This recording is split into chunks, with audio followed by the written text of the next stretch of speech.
Dewan Kehormatan Penyelenggara Pemilu DKPP menggelar sidang pemeriksaan di kantor Bawaslu Provinsi Sulawesi Selatan. Sidang tersebut terkait dengan dugaan pelanggaran kode etik penyelenggara pemilu KEPP oleh KPU Maros. Dalam sidang ini, 5 komisioner KPU Maros menjadi terlapor. Masing-masing Ketua KPU Maros Samsul Rizal dan 4 anggotanya yakni Umar, Syahrudin, Mujadin, dan Melani.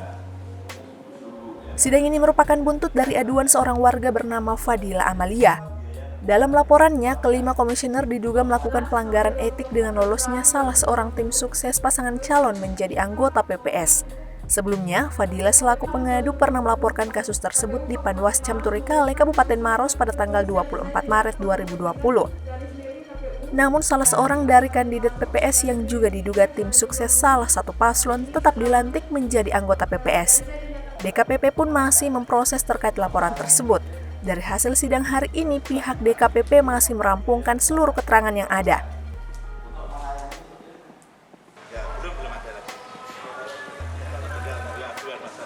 Ya, kita dengar pokok aduannya, ya, kemudian kita dengar saksinya yang menyaksikan bahwa pihak yang terpilih itu ada foto di posko kemenangan, kemudian di rumahnya beliau juga ada poster kemenangan, pakai seragam dan pakai pin gitu tadi ya foto-fotonya. Kita klarifikasi di pihak terkait Bawaslu Maros, kemudian teradu juga kita periksa semua. Teradu sudah melakukan klarifikasi juga, ya ada aduan masyarakat, ada Bawaslu diklarifikasi.